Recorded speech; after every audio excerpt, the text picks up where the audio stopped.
शादी के बाद हर कपल चाहता है कि वो अपनी ज़िंदगी के एक नए फेज़ में कदम रखे, एक ऐसा फेज़ जहां एक नन्ही सी जान उन्हें माँ और पा बुलाए। पर कभी कभी इस नए फेज़ तक पहुंचना बिल्कुल नामुमकिन सा लगता है।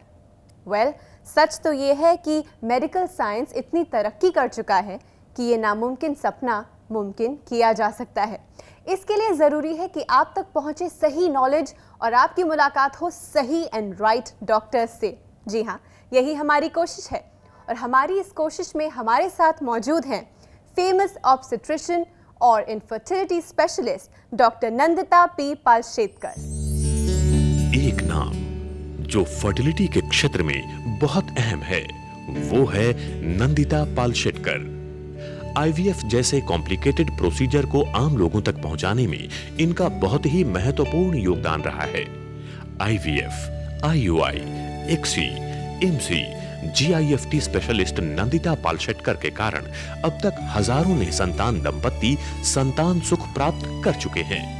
पिछले 2 दशकों से इन्होंने गायनेकोलॉजी और फर्टिलिटी के क्षेत्र में नई संभावनाओं का विकास किया है, जिसके कारण इन्हें अनेक पुरस्कारों और सम्मानों से नवाजा गया है।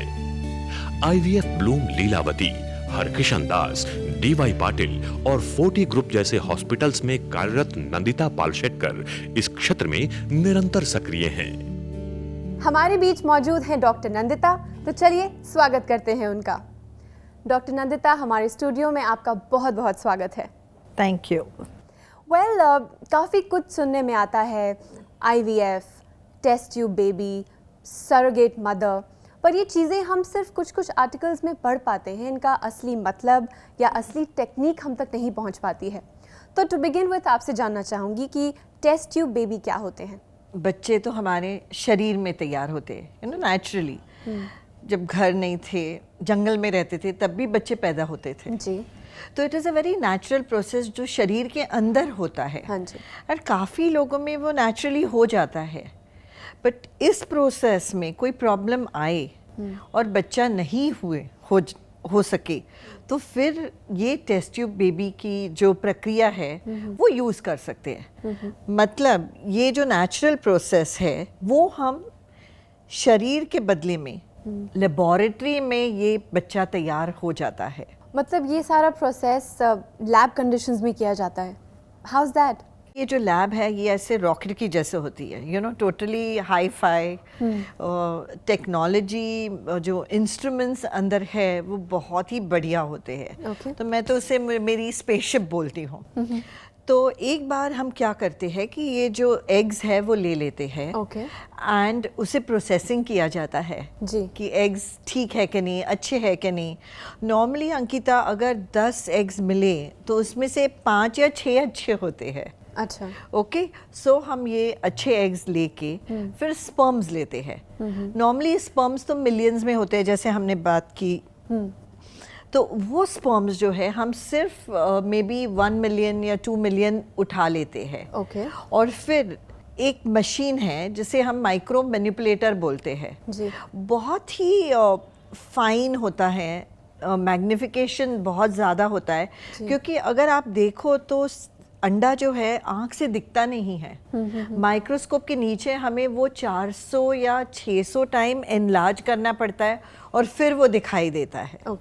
तो ये सब लेके मशीन में ये अंडा डाल देते हैं, स्पर्म्स उठाते हैं और एक एग लेके, एक स्पर्म लेके उसके अंदर इंजेक्ट कर लेते हैं। तो ये बेस्ट ऑफ स्पर्म और बेस्ट ऑफ एग भी सिलेक्ट किया जाता है? Absolutely, not selection as such but quality wise. As a doctor, आपके क्या पैरामीटर्स हैं जो डिसाइड करता है कि किस कपल को किस तरह का असिस्टेंस चाहिए कंसेप्शन में? टेस्ट ट्यूब बेबी ये एक अल्टीमेट ट्रीटमेंट है। अच्छा। कि अगर हमारी दवाई से प्रॉब्लम्स ठीक नहीं कर सके या सर्जरी, कोई ऑपरेशन करके हम ठीक नहीं कर सके, तो अल्टीमेटली हम टेस्ट ट्यूब बेबी की प्रक्रिया यूज़ करते हैं। सी नाउ दिस टेक्नोलॉजी, उसके पहले एक इंट्रायूट्राइन इंसेमिनेशन करके सिंपल टेक्नोलॉजी है जो हम ट्राई करते हैं। बट काफ़ी कपल्स ऐसे होते हैं जिनमें मेल प्रॉब्लम होता है कि सीमेन बहुत ही ख़राब है, तो वो सिंपल टेक्नोलॉजी से प्रेग्नेंट हो ही नहीं सकते। Okay. देन काफ़ी लड़कियां ऐसे होते हैं जिनको अर्ली मीनोपॉज आया है, तो उनके पास अंडे नहीं होते, तो बच्चा कैसा तैयार करे? तो ये बच्चा तैयार करने के लिए we have to use IVF technology.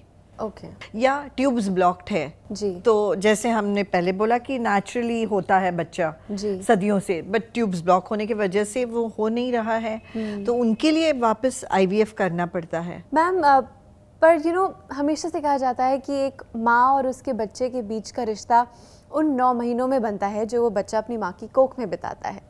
तो अगर किसी कपल को टेस्ट ट्यूब बेबी होता है तो वो जो बॉन्डिंग है एक माँ बच्चे के बीच में, क्या वो उसी लेवल की रहती है? यही तो लोगों को समझ में नहीं आता है। टेस्ट ट्यूब बेबी मतलब क्या? मैं सिर्फ बच्चा लेबोरेटरी में तैयार करती हूँ और वो बच्चा लेबोरेटरी में सिर्फ 3 या 5 दिन ही रह सकता है। अच्छा। फिर उसे उठा के हमको यूट्रस या थैली के अंदर छोड़ना पड़ता है, तो वो बच्चा पलता है 9 महीने उस लड़की के यूट्रस में।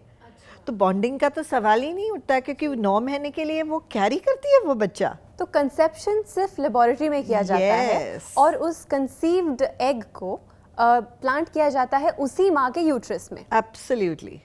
मैम, हमारा शो देखकर ऐसे कई व्यूअर्स हैं जो आपसे कनेक्ट करना चाहते हैं, आपसे अपने सवाल पूछना चाहते हैं। बहुत सारे ईमेल्स हम तक पहुंचे हैं, उसमें से एक ईमेल मैं आपके लिए पढ़ती हूँ। बैंगलोर से आशा लता का ईमेल है। लिखा है कि मैं 28 साल की हूँ, शादी को 5 साल हो चुके हैं पर मैं अभी तक कंसीव नहीं कर पाई हूँ। सोनोग्राफी से पता चला कि मेरी ओवरी के दोनों तरफ 3 से 4 सेंटीमीटर के सिस्ट्स हैं। डॉक्टर ने लैप्रोस्कोपी के बाद बताया कि ये चॉकलेट सिस्ट्स हैं। ये सिस्ट रिमूव करवा चुकी हूँ। मैं जानना चाहती हूँ कि ये सिस्ट दोबारा नहीं होंगे। प्लीज़ मुझे ये भी बताइए कि बच्चे के लिए मुझे किस तरह का ट्रीटमेंट लेना चाहिए। मैं जल्द से जल्द माँ बनना चाहती हूँ।